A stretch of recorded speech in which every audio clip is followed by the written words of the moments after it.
This is AA for Entrepreneurs, episode 12. What you're about to see is Adam and myself first real-time speaking on a stage on a hemp panel. It was recorded in Springfield, Massachusetts, about a month or so ago. Hope you like it. Here it is. How are you guys doing today? Woo! Everybody's here. We're all here because we love hemp. We love the hemp plant. And what we have today is an extraordinary panel to talk about almost every facet of the hemp plant, all the way from picking the best genetics for you, cultivation, education, processing, and more. So without further ado, we're going to get started. And just to let you know, my name is Ellen Taylor Brown. I'm the founder of Sensimia Seminars. I'm an educator, and I'm also a hemp cultivator.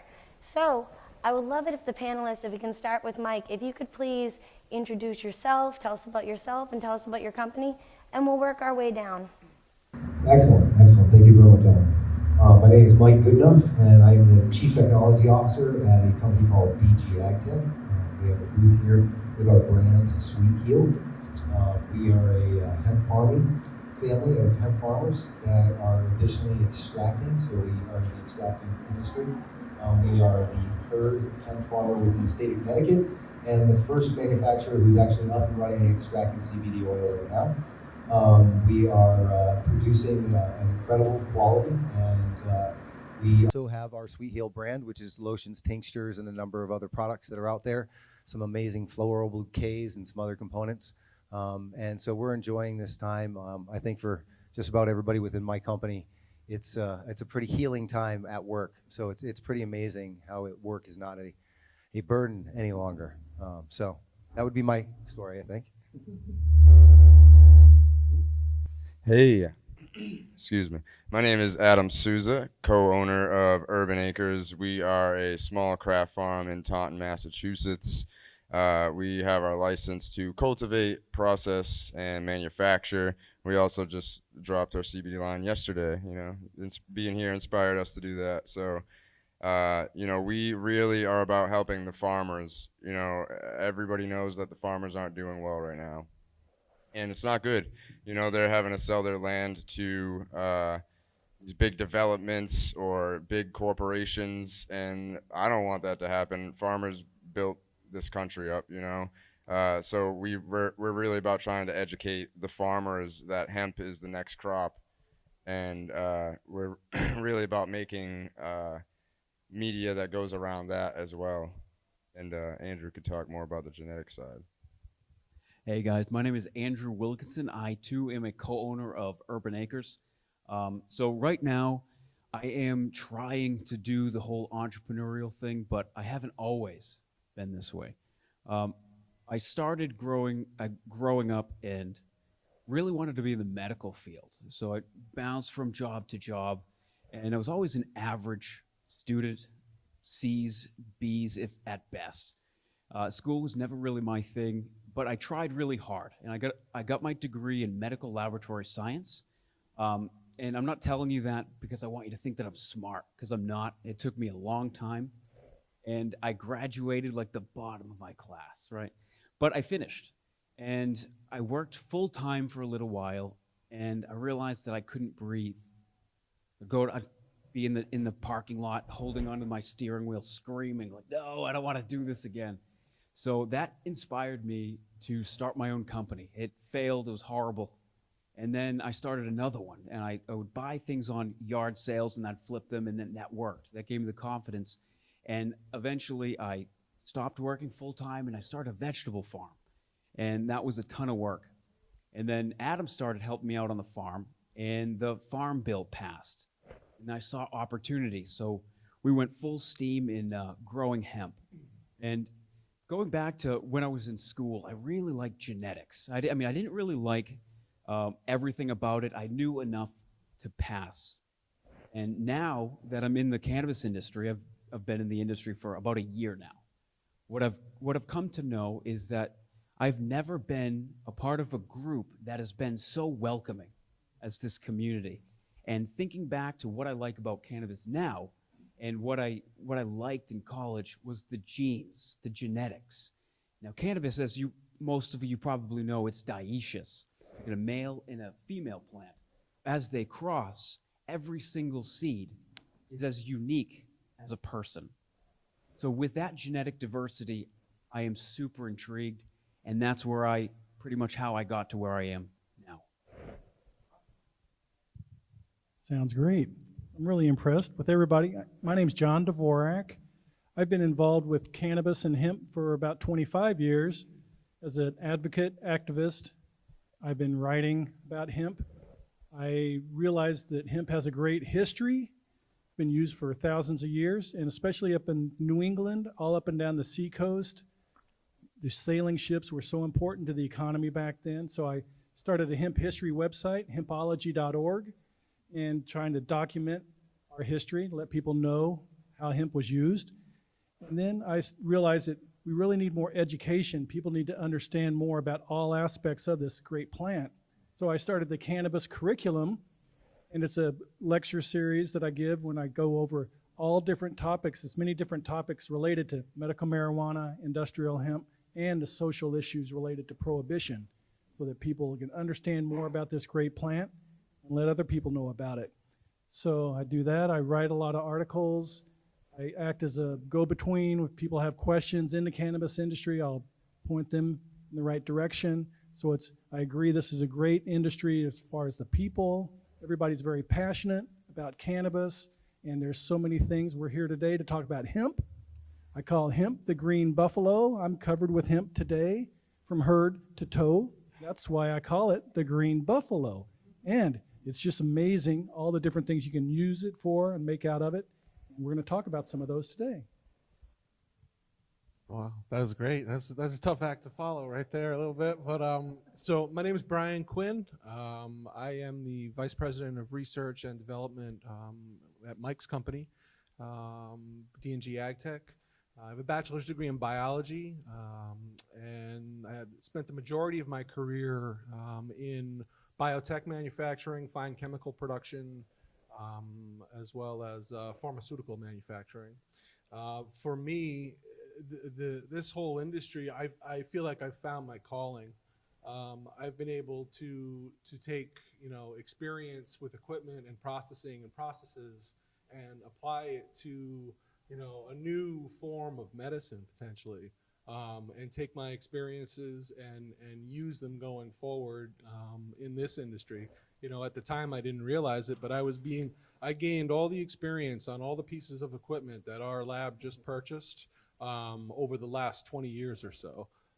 So again, it's been an enlightening experience, and I feel like I've really found my calling. So that's my story. So glad to be here. Fantastic. And because we have such a diverse group of panelists, I came up with individualized questions so that way they would be able to shine and inspire. I'm going to start with John Dvorak, the man that needs no introduction.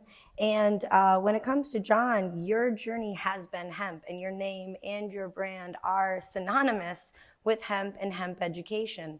So I was wondering, with the Farm Bill, the 2018 Farm Bill being passed, do you see all your hemp dreams coming true, or is there more work to be done? Well, there's a lot of work to be done. Just because we legalized marijuana didn't stop them from putting so many restrictions on it. And our state legislators in Massachusetts are putting all sorts of restrictions on CBD, which is like, they're making it even more tightly regulated than THC, which is insane. So no, our fight is not near over. We've got a lot of work to do. We have to deschedule it at the federal level and also work at the state levels to make sure that our lawmakers respect us and not treat this like plutonium. It's not plutonium, people. It's a plant, one plant, cannabis, and we have to understand that. Fantastic. And did you have any education about Springfield in particular with hemp? Oh, yeah. Well, and speaking of genetics, okay, and history, this is a history genetic tie-in. The earliest settlers in the Pioneer Valley planted hemp up and down the Connecticut River in the Pioneer Valley almost 400 years ago. So if we could find an old stand of feral hemp or ditchweed we could call it pioneer hemp. That sounds a lot better than ditchweed. But if we could get 400-year-old genetics from cannabis and use that in tomorrow's hemp industry, I think, this is a treasure hunt that I want to put some people on, to go look through some old farming records, see where they grew hemp, where were the earliest settlers, and then look along creek beds or fence lines. If we can find some feral hemp, then you could really do something with it. And he's a mountaineer. He could probably help. Fantastic. So Mike, my next question is for you. So you hold both a cultivation and extraction license in Connecticut. How has that process been for you? And thank you for your service. Do you find that your career in the military helped prepare you for your career in the hemp industry? So we'll start with the latter question first. So I don't necessarily think the Marine Corps helped me form anything that I'm using other than hard work. But I think it gave me a leg up with the brethren and the family of whatever armed branch or service. Furthermore, first responders, we helped about 7 farmers get up and running this year. And 3 or 4 of those, 4 of those were actually first responders, so firefighters and police officers. And it's, this is a point in time where it gives a lot of people who have worked real hard for a long time a different kind of future. Coming out of the Marine Corps, I could either become a police officer or a bodyguard. And those were kind of my options. And I didn't want to do either one of them, primarily because I couldn't make the right decisions that a police officer needs to make. I knew I'd probably end up making a mistake someday that wouldn't be good. And the other options were kind of out. So this brings me full circle, though. My family, our farm is 208 years old, and we're actually saving our farm with this crop. I've been losing money year after year after year after year after year, just trying to keep it, primarily because the only place that my kids have ever talked about their great-grandfather have been on that soil, and because of that soil. And so if I want my great-great-great-grandchildren to talk about me, by God, I hope they keep it alive, right? So hemp is literally saving the farm, and I think that goes for pretty much everybody who's in my group, that's a part of my company, my partners, or my employees. It's kind of saving us all, one way or another. Whether it was from a choice of a dreary job or something that was dragging us down literally emotionally and pulling us apart at our seams, or it was an opportunity to financially make a difference and an impact. So what was the first question again? So how has your journey been? You hold the cultivation license in Connecticut, and as we know, Springfield is close to Connecticut. So do we have anyone from Connecticut in the house? Hey, Let's go CT. Yukon Huskies. That's right, guys. I'm cool. So that journey's been amazing. I mean, we were originally planning to go up towards Maine and Vermont and into Massachusetts, and Massachusetts looked like it was going to be the heart for us. And then we heard that Connecticut might legalize, and so a lot of that came from you and the amazing work you do in absolutely speaking for all of us in every opportunity that's out there. So I chose to actually start testifying, where my career before this in IT and technology I've had a great career on the other side of the world, and so to combine my world in the cannabis, or my involvement in the cannabis world, for me, it was a hard decision to make, and so I became an activist within that, and it changed my life, quite frankly. Being a part of that community, driving that ball from the beginning before it was legal, and being a part of, although I haven't done as many years as some of the other panelists that are out here, it impacted me. And so that part of the journey, and then the licensing, I had an amazing team, quite frankly. There's people that helped, our team got together to file every single piece of that license that we needed to file with. In our state, we actually have to have a research and development plan and a marketing plan, and we had to write an extensive go through an extensive process to get that license. And then we have the manufacturing side, which was from the Department of Consumer Protection. And so there was a lot of nuances, but we got up and running literally in plan at the timing that we needed, with partners like, I'm going to kill the name Huber. Is that right? Thank you. I'll have I'll have Quinn fix me at the end, or Brian at the end, but with wonderful partners and wonderful people that are starting new businesses that have just literally helped raise us up, come down, volunteered, helped out, started their own brand of X, Y, and Z. It's just an amazing time. It's an amazing time of a culture that is growing in industry, and I think that is it's incredible for us. Thank you very much. And who in here is from Massachusetts? Fantastic. So it's about half and half. That's great. So our next question goes to Adam, who is a farmer, a hemp farmer here in Massachusetts. So what have your trials and tribulations been with getting your license? And what advice would you give being a farmer and like the son of a farmer's farmer? Because like Mike touched on, you know, people are looking to convert their family crops. So could you please speak to those? Absolutely. Yeah, so my dad has been a head grower of a local nursery for my whole life. Like literally, he would walk by a plant and be like, "That's a hibiscus meniscus, and it grows in this climate with under these conditions." And every single plant, like he was obsessed with plants. He would take me and I'd plug trays with him when I was 7 years old at his nursery. And literally since 2010, I've been telling him, "Dad, you need to talk to your boss. Cannabis is a real thing." I don't know, Adam. I don't know.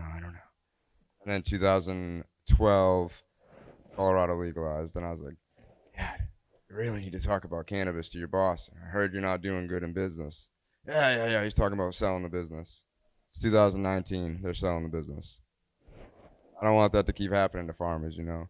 And I never really picked up on the agricultural side until the last 3 years or so. I mostly came up in sales from the age of 17 on. I was always into entrepreneurial things, lemonade stands, hustling Pokemon cards, things like that, you know, having fun. And you know, got to this point where I found this extreme love for cannabis and saw how much it could help people. I've actually, you know, we're not allowed to say we cured cancer, but I've helped a couple people not have cancer on their scans anymore, you know, with this amazing plant. And I forgot the second half of that question, or the first half, I think. So Oh, what how has it been loopholes to have we get a faced? license? So to get to this point of you know loving this plant, uh, like Andrew said, we decided to hop into hemp, and we applied for our license January 4th. In my mind, January 1st, nobody's working. January 2nd, everybody's hungover, nobody's working. So January 3rd is like the first day of the year. We applied on the second day of the year, essentially. We didn't hear back until mid-April. We didn't, which then, you know, we got approved 4 or 5 days after that. We got our license in the mail, but, you know, we weren't even able to get seeds until May 2nd. And if you grow cannabis, you know, you want to definitely be growing by March 1st, at least germinating your seeds and getting them to a decent size. So we're already, you know, starting from the gate 2 months behind where we wanted to be. And we didn't get in the ground until June 5th because the weather wasn't really permitting. And I mean, luckily with a lot of Andrew's great microbiology background and building up soil, we were able to have plants that don't look like they were 3 months behind at all. And you know, we came up with this plan in the beginning of, you know, we're going to start at 1/10 of an acre, which is where we're at. That's easily scalable. We figured out, you know, how to scale that up, and now we're kind of like just proving everything that we were trying to do, which is, you know, corn is $500 an acre for a farmer, and blueberries are like $15,000 an acre. If we could prove to farmers that hemp is $50,000 an acre on the low side, sounds like a pretty easy decision to me as a farmer, you know. And if you could grow really good hemp, you could probably get like 200,000 an acre. That, I mean, 15,000 for the top agricultural crop of blueberries, 50,000 for hemp, you know. Fantastic. And it's important for farmers to know what their ROI is per acre before they even get started. So if you're in the agriculture section, these are the questions you need to be asking. So I'm going to segue from that into genetics. So what are you seeing with farmers here on the East Coast and the availability of those genetics? And what are you gentlemen doing to help aid that? Yeah, so I just need to clarify. I am by no means a professional geneticist. It just fascinates me, and like I mentioned, one thing that I got from college was the understanding of genetics. So I get it. I understand how it works, and so I've been dabbling. And one thing that I noticed right away, I got my hemp license last year, and one of the things that we noticed in Massachusetts was that seeds were impossibly hard to come by. And And it goes to show you, we were speaking with Sarah Grubin from MDAR. She said that of the 100+ licenses that were given out in Massachusetts, half of the farmers couldn't grow because they couldn't get seed. Now, growing in Massachusetts is hard, but it's especially hard if you're using genetics from California or Colorado, Oregon. Now, if you're using genetics from Massachusetts, seasoned, then it's not so hard because the plants are acclimated to our climate. So the biggest thing that I would recommend anybody that wants to get into hemp is to find genetics that have been in the area for a while, because you can get Colorado genes right now, but it's going to take 3 seasons of growing to get a really, really strong base. You start with vigor. Right? You go vigor, the strongest plants, and then from those, you look for outliers. So the 3 things in genetics that I look for is 3 O's. You're looking for outliers. That's the genetic diversity that I had mentioned earlier. Everyone is so unique. Every seed, no 2 seeds are the same. The second thing is observation. What you don't see, you can't notice. When you're growing and have a breeding project or something in mind, it's important to notice everything and not to just say, okay, I'm going to grow for an extravagant terp profile. I mean, you can have that in mind, but you might not come across it. And the third thing is record keeping. Okay, being, what's the word? It starts with an O. Keeping good collection, knowing what's staying organized. If you're not organized, oh, like what plant was this? You're done. It's over. Your whole genetic aspirations are shot out of the dark. So just really be focused on the task at hand. Again, Adam mentioned soil. Soil is super important, but I'd say even more important is starting with a strong base. Fantastic. And last but certainly not least, Brian, so we've got our education, we have our genetics, we have our farmers, and now we're to you, the processor. You hold together you guys hold the only processing license in all of Connecticut currently? And how has that been? I think there's more than one license that's been handed out or given out. I believe we're the first to be up and running processing. Awesome. It's been great.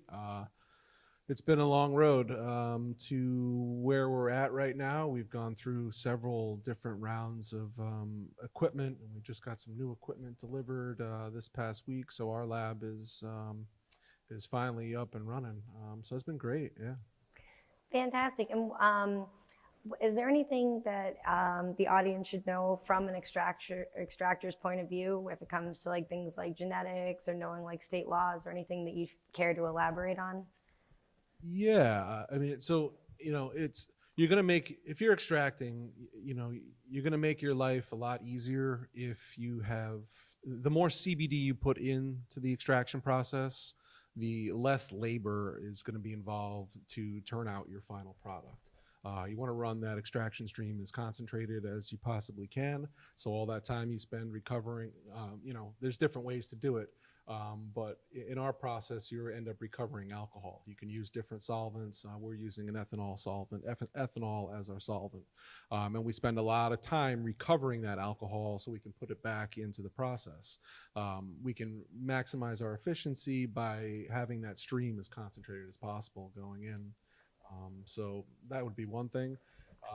The other piece of it is, so it depends on what you're making, right? So you're going to extract. What are you going to do with that extract? Are you selling or looking to just use it as, crude oil, as we refer to it? Are you going to refine that crude oil into, into distillate? Are you going to make isolate from that refined oil? There's three or four very distinct processes there. That use specialized equipment. Have a plan for what you're going to do with the oil, or before you purchase your equipment and set out down that road. So, yeah. Perfect. So planning ahead is a lot of what we're hearing. And because this is a hemp panel that's meant to inspire others to get into the hemp industry, I was wondering, is there anything in particular that has motivated any one of you to possibly change your career fields and get into hemp? And what advice would you give to those possibly looking to get into the hemp sector? I'll answer that right off the All bat. right. So I got laid off from my job at a chemical engineering firm in February, and I had already been working with Mike on the side. So that was pretty much all I needed. But yeah. Oh, perfect. And Yeah, mine's kind of the same. Like I said, I started hopping into cannabis. I was working a high-level sales job at T-Mobile, and in month 2, we hit the yearly goal, and I was like, okay, that's awesome. Can I have a raise? You haven't been here for a year yet. You shouldn't ask for a raise. I'm like, yeah, but I made you guys $1 million already.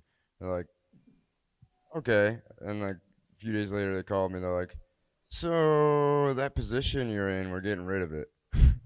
I was like, oh, okay, that's great. What's gonna happen? They're like, well, you're gonna come interview and for a different position. And then they waited till the end of the month. They said my position was gone March 31st. They waited till March 28th to interview me, and then offered me like an entry level position. And I was like, wait a second, you're not firing me, you're laying me off. Do I get unemployment? Like, yep. I was like, cool. And then just spent all of my money literally on growing cannabis and learning how to grow cannabis.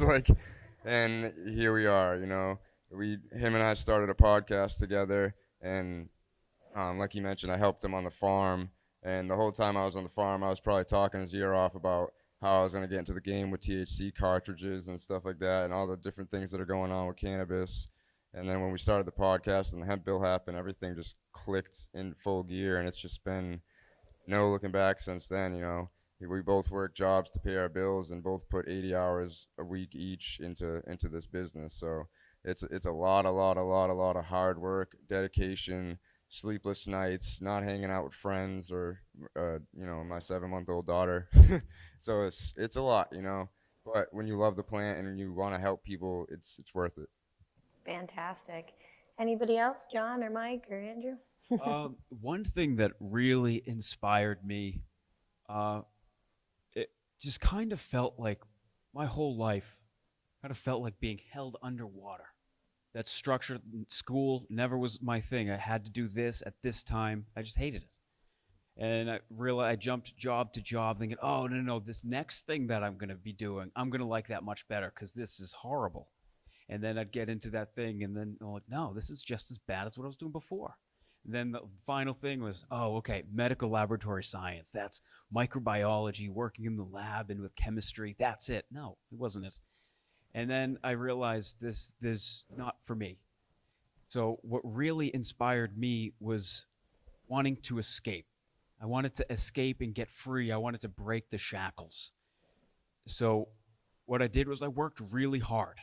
I worked 80 hours a week. I didn't really see anyone. I didn't spend any money. I ate a lot of chickpeas. I still eat chickpeas.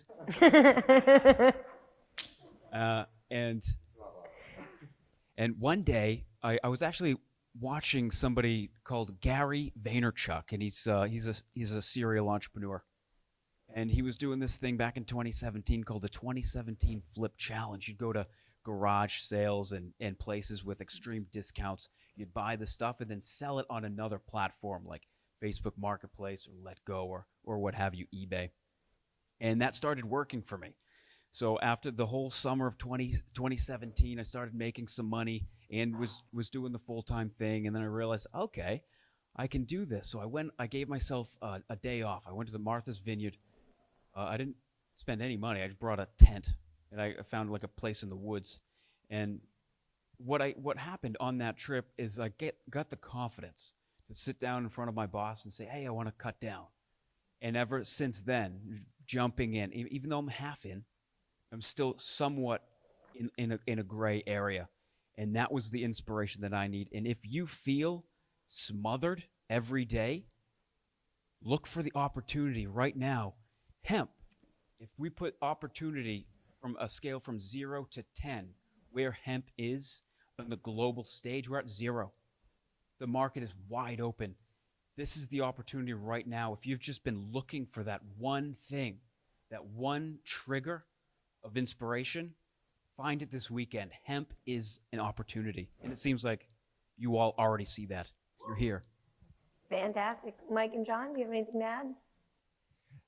Yeah, so there's a lot of ways you can answer this question ultimately, but for me, it all comes down to originally it all came down to the most profitable agricultural crop that I could grow as a farmer. Period. That's what it became, and hemp was absolutely out and above everything else that was there. Basil is seasonal. I can go through the array, and I won't. As a farmer, it became the thing that was going to save my farm, and that was the bottom line.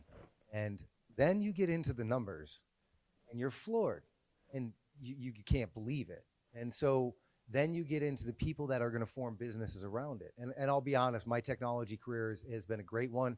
I was lucky enough to write a couple books for IBM early in my career, which ended up becoming what we call cloud computing today. And so I've had a great career. I'm leaving an amazing career, but I'm leaving that career because what I found is how much my team being together actually means, how successful we can be in building something from grassroots and nothing. Cloud computing had a huge return on investment. It was tens to 20s of billions of dollars within its first few years. This industry has the same exact potential, only it's not going to be AT&T making the money. It's not going to be all of the large telecoms and the Microsofts. It's going to be the people in this room who start right now and find some way to tie into this industry. We're talking $23 billion within the next 15 years. That's greater than any number of technology that's been out there. So realistically, the opportunity in this was what made every one of my team, who all had great careers, abandon where we were going and start driving in a whole new direction. And so, yeah, that's probably the best answer for that. Fantastic. And John? Everyone's passionate about it, right? That's Exactly. the thing you're seeing. I just want to add, one of the things I hear from a lot of people is that, the fear of like the Philip Morrises and the alcohol companies and everything like that buying people out, and they've already invested billions of dollars. But, when you really think about it, we have the advantage because we have more of an understanding. And then, through a lot of conversations that I've had with Andy, and I don't want to butcher the story, he told me a story about the Wright brothers, and I want you to tell it because I'm going to butcher the hell out of it. So in the early 1900s, there was a race, and the race was to get to the sky. There were big companies, obviously, back then, and they were putting a lot of money. They were confident. They were cocky. They said, you know what? We're going to get the best scientists, we're going to get the best engineers, and we're going to give them a bunch of money. And that's what they did. And then you had the Wright brothers. They had a bicycle shop and very little money, right? They didn't have the resources, but what they did have, heart and resourcefulness. They didn't give up. And that's exactly the technology that we use today. Well, it started it, nonetheless. I will throw in, we are at the very beginning, the ground floor. We're creating an entire new industry, which, in my opinion, will be $1 trillion industry. Yes, multi-trillion. The cannabis and hemp, medical marijuana, adult recreational use, and hemp. So it doesn't matter what you want to do. Do you want to grow? Do you want to extract, make edibles, delivery systems, security systems, And then we got the whole hemp environment. So there's so much out there that we need to do. And it's incumbent on us as leaders of the hemp industry and the cannabis industry, many of you are, we need to incorporate hemp into our products. Hemp business cards are the easiest thing everybody can have to show that you care about hemp and the environment. If you have a giveaway t-shirt, make it out of hemp. If you're building an add-on building, use hempcrete. Or add hemp seed oil to your CBD products. So there's so much that we can do as industry leaders to increase the demand for hemp so that our farmers will have more incentive to grow it. Just to add to John's point, Forbes says that, this is going to be an $11 billion market by 2024. And I literally laugh at that. Because like you're saying, hemp by itself is going to be a multi-trillion-dollar industry. And if you think about it on those terms, even if everybody has $1 million company, there's a lot of millions in a trillion, you know? So there's a lot of room for everybody, and we don't have to feel like anybody's stepping on anybody, and, you know, we don't have to tear down other buildings in order to raise ours. Absolutely. And as we all know, during the gold rush, the first person to make $1 million wasn't the people panning, it was the guy selling the shovels. So what kind of ancillary businesses can you do to maybe accommodate what they're doing or start something completely new? We have about 15 minutes left, and we have a great audience. We have a great panel. We have a really cool mic. Would anybody like to ask some questions? I can come to you. Don't be shy. Perfect. All right, I'll start in the middle and I'll work my way back. And as you think of them, raise your hand. All right, here you are, sir. Yeah, but what if he doesn't catch it? Yeah, so I appreciate what all you were saying, and I think the farm aspect of it. I have a small farm in upstate New York, but there's a lot of really fallow farmland all over New York, and as a economic driver, I think for farms like you were saying, I don't know, on the left there, yeah, yeah. So I mean, most of the people in upstate New York grow hay because hay is the easiest crop to grow. It yields probably about $800 an acre, and it's very carbon, and fuel intensive to grow. But if you were a small farm, what kind of machinery would you need to get to grow hemp? And then in terms of getting it out of the field, dealing with the moisture. I have a friend who's growing hemp in North Carolina. He's got 100 acres, but I mean, he said that the amount of biomass was very difficult to handle. Drying it was impossible. It got moldy. He had to throw it away. So I mean, in terms of you guys are talking about a tenth of an acre. I think a lot of the small farms around here are probably 10 times that. So how would you start if you were a farmer? Oh man, drying is definitely a huge issue, and that's probably where I would begin if you were facing all of those type of obstacles. Shipping containers really aren't a lot of money, and if you fabricate them, it's not even that much more money. So at scale, even with an acre, by our calculations, we could fit like an acre within one of those shipping containers. So, it is an investment, but it's a different crop and you're making more money, so you're expected to pay a little bit more, for an investment. That's what happens. Um, uh, Air drying it in a shipping container. what's that? You're talking about air drying it in a shipping container? Well, you're basically fabricating the shipping container to be climate controlled. And just to add to that for small farmers, so right now we're at a tenth of an acre, and we're expanding to about 10 acres, and we don't plan on going any heavy machinery whatsoever. We kind of grow Humboldt style. We low stress train mainline them down so the entire plant is tops. We don't have Christmas tree plants. We have 6 foot spacing, and we grow them gigantic. They're 6 feet by 10 feet wide. So we're expecting to get high yields off of them, and that's how we're able to confidently tell farmers that they could get $50,000 to $200,000 an acre, and you just have to follow these methods. It's going to be a lot less plants. I've heard of some farms growing I don't know, 13,000 plants on an acre. Is that accurate, Ellen? Yeah. Yeah.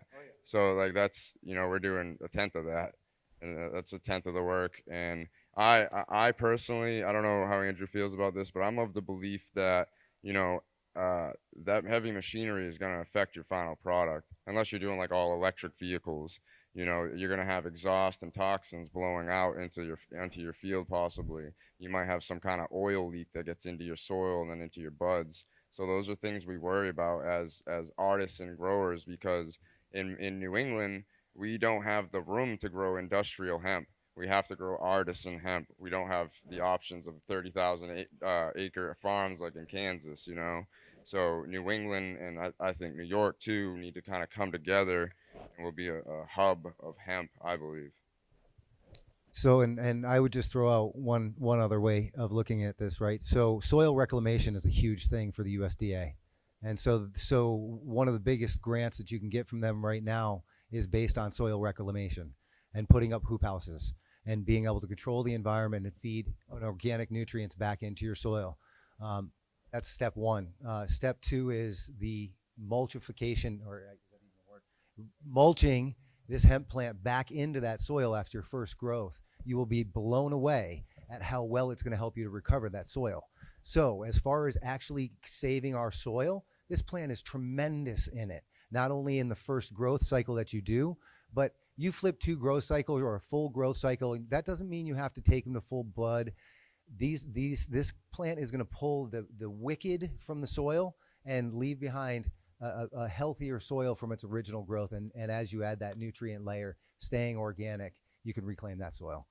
And again, you can get hoop houses and other things from the USDA that can help you within that. So I would look to organizations to help in that space. And so to the point that was made, stay small with your first grow, know what you're doing. If you're already a cultivator, and especially if you're already doing tomatoes or other things along those lines, or you're already growing as a farmer, then, you know, maybe grow a couple of acres that are going to be a couple of different strains so you can see how they act, but they're going to cross-pollinate. There's going to be lots of problems but take your trial year, run with your trial year, and know it's a trial year. It's the same thing as any other crop. You got to learn it. It's going to have its pitfalls. It's going to have its mold or its blight or it's something else. You know, this one just, you can either take care of it a lot or grow it industrially. If you grow it industrially, you're growing huge numbers of acres and you don't care and you're putting it out there, and what you get from the yield, you get from the yield, and you're bringing in vehicles and tractors to till it all up. But there's a market for all of the products you're going to end up having, right? So I would never treat my buds that way. I don't think we'll ever go to that level. We're going to also take care of every plant by hand, harvest every plant by hand. But we also, that brings jobs too, to some extent, right? So it depends. This product will offer us the ability to increase the price and the rate that we're giving to our people. Our company personally, we do an employee share of the company's profits. So we do a profit share back. And so hopefully this year is an amazing year. That's all I got to say from there.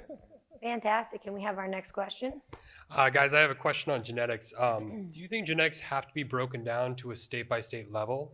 Or do you think that you can regionalize genetics and say this genetic will grow well in the New England area, in Mid-Atlantic, and then West Coast and such? I think regional is absolutely the way to go. And with that said, I think we all need to work hard together, because like I mentioned, like Colorado, California, New England, they're all super different. But if you get strains that work well for you, then you can focus on a specific breeding forecast. For example, I'm working right now on one plant that has an unbelievable terp profile, smells more like grapes than grape ape. And then another variety I'm working on has like this unbelievable branching structure and the root health and root vigor. It's unreal. So with those two, I'm going to keep running with the terp profile. So of the progeny seed that I get with this one, going to continue. Of those, maybe 10% are outliers and smell even more unbelievable, and so on and so forth. Originally, when I started the season, my idea was to pick the 10 best and then kind of go with that and just kind of keep going best to best to best instead of staying linear. I'm going to stay linear because I kind of think of it as like a 7-year-old kid, right? If you see a 7-year-old kid, he's the best drawer in his class, but he sucks at gym, I'm not going to give him a gym regimen. I'm going to give him a pencil. Do what you do well. And it's the same thing with cannabis. I'm going to find these phenotypes that are really magnificent, and instead of improving on its faults, improve on what it's already good at, and stabilize it. Once I've got 2 stabilized genes, now it's time to cross them. If we're all working together in our area, our region, now we can combine our efforts into one. Say, hey, I got a friend, Ben, who's also growing. Listen, Ben, I've got this unbelievable terp profile. What have you been working on? And he says, you know what? I found incredible CBD percentages. Now we cross the 2 and we find a new cultivar that has a mix of both unbelievable terps and CBDs to match. Fantastic. Anyone have anything to add before we go to our next question? Stay on the treasure hunt for good seeds that are legacy. Yeah. Yeah. We might do that. That sounds like a fun Pioneer. adventure, right? Go treasure hunting for legacy seeds. I got some land I'm gonna check out when I get home. Actually, Look what you started, John.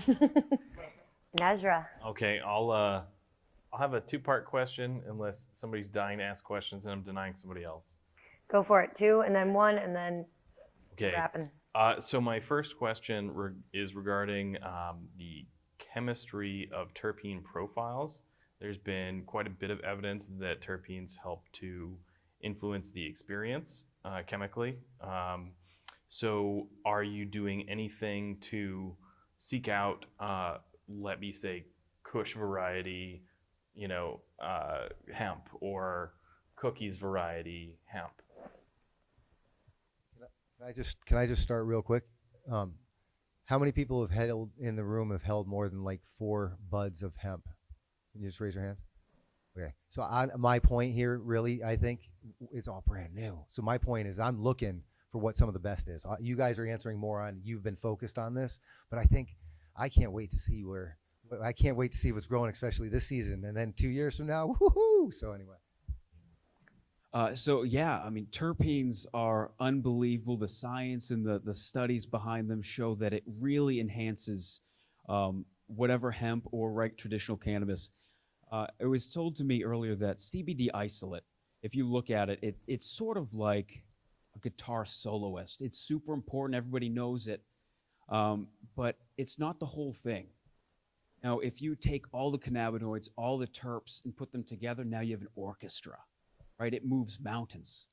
Right now, I'm working, or the two of us are working on fruity profiles. But the second I get my hands on a good gassy strain or an earthy strain, guaranteed I'm going to work my butt off to try to pull those terpene profiles and weave it into an already dominant, strong CBD cultivar. Okay, and my second question is, we're blessed with a lot of fertile land in the United States, but when you lay it over China or Russia, it doesn't seem so big.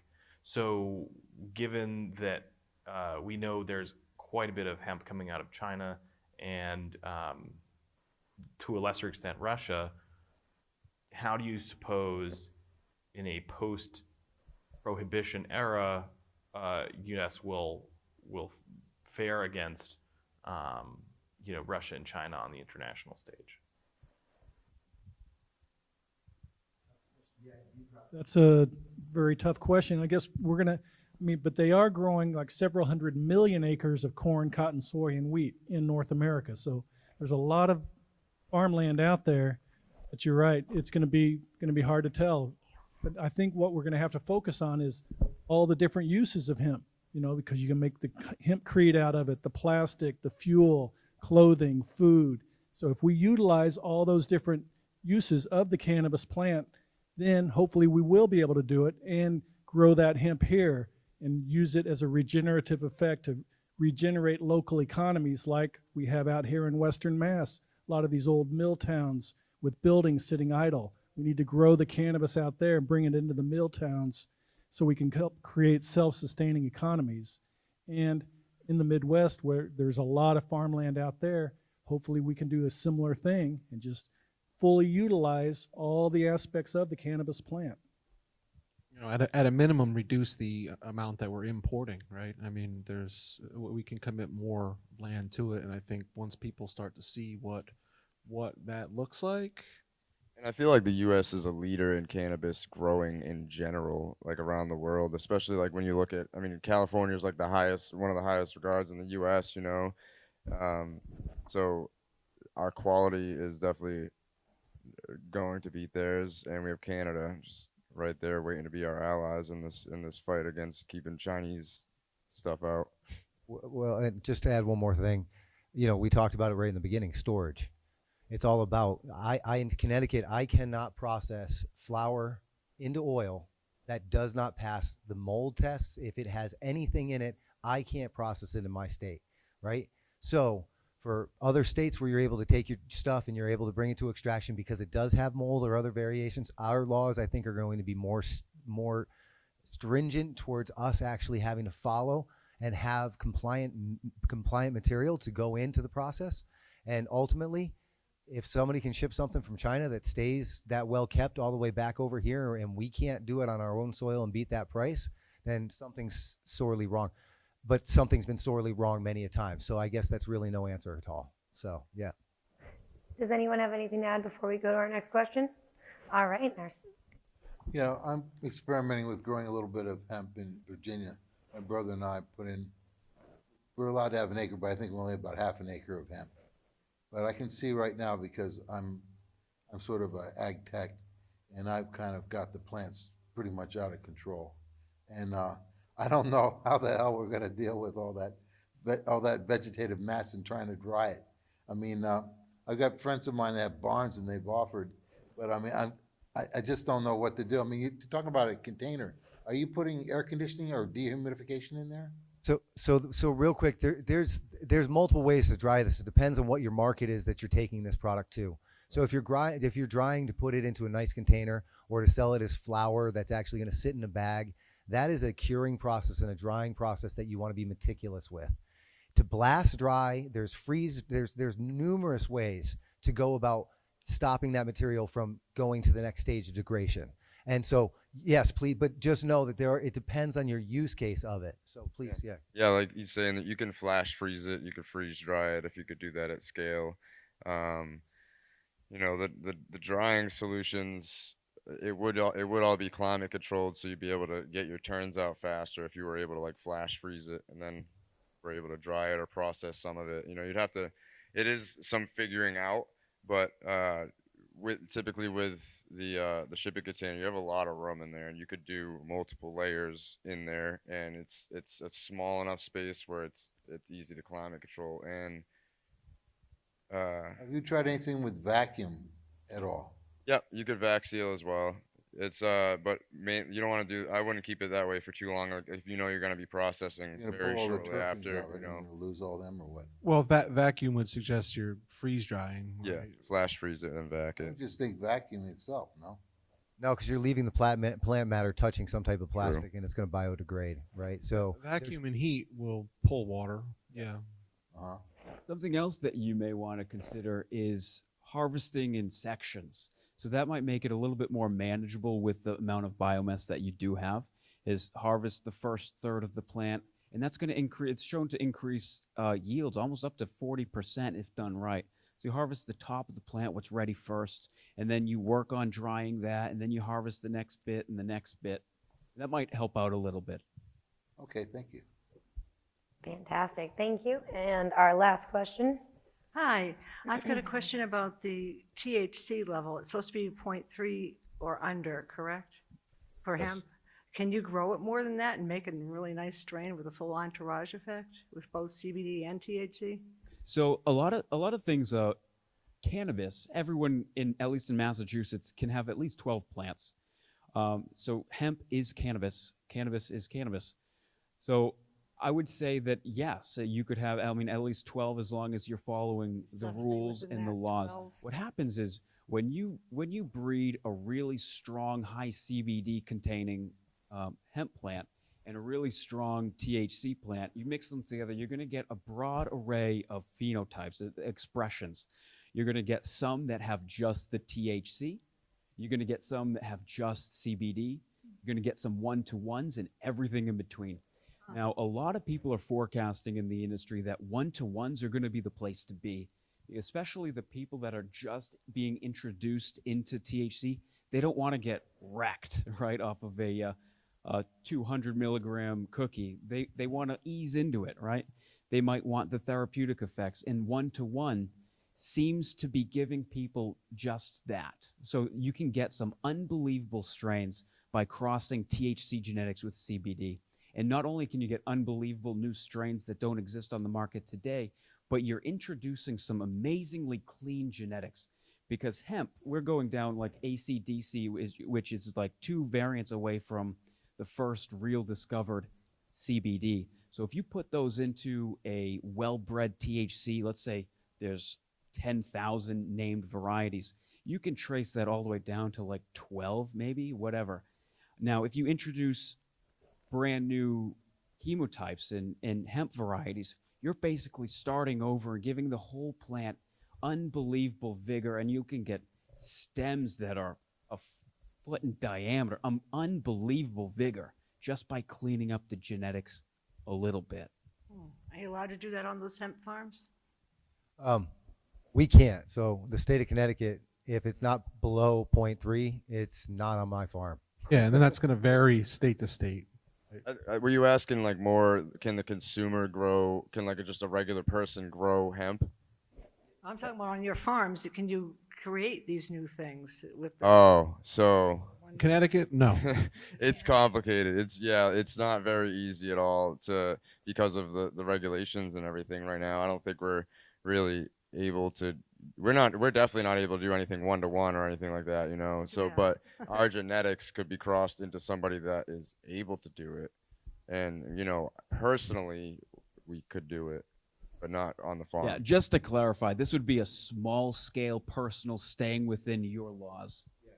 Now, I do want to address the 0.3% requirement. The Farm Bill defines hemp as cannabis with less than 0.3% THC. However, I see a future where that restriction is removed. I call that's an arbitrary limit. I call it a catch 422 because it's an illogical barrier in our way. I see farmers growing thousands of acres of cannabis with varying cannabinoid profiles. It just depends on what the end use is. So we need to get rid of that 0.3 restriction and grow cannabis hemp. Yeah, that 0.3 number was from like one scientist, from one study, from one plant 40 years ago. Wow. So it's a little past 4:10, if you can believe it. Just like all good things, this must come Almost to an 4:20. end. I know. And there's nowhere we'd rather be than this panel, but I know that the mic guy would like to get on home, our AV guy. Thank you so much. Thank you. But before we say goodbye, the fortune is in the follow-up. So how do we follow up with these fantastic panelists? Because I know if you don't have questions now, you're definitely going to have them later. So if you could just please give me your name and your company. How do we follow up? Do you have a Facebook, Instagram, in the World Wide Web? Yeah, so Mike Goodenough, yes to the Facebook, yes to the easiest one to remember is Sweet Heal. That's our brand. It's not the actual DG AgTech, but Sweet Heal will bring you to our landing zone of everything that we do.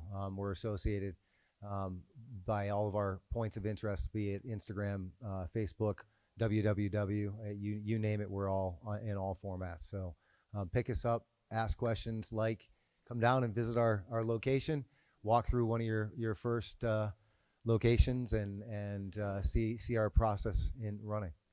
And you have a booth here? We do, and we have a booth at 600, booth 600. Come see us over there too. Heck yeah.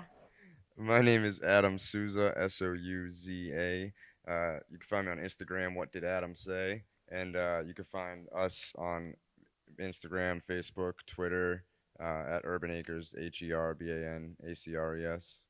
Kind of like the Mickey Mouse theme song. If you keep that playing in your head, you'll be able to spell it out. It'd be good. Yes, a few people laughed. I thought I'd be the only one. Yeah, it was. Yeah. And you have a booth here as well, right? Yeah, we have a booth here. Look for the orange tent. 803. We're the only orange tent though. Like it just walk. You'll see us. Again, my name is Andrew Wilkinson with Urban Acres.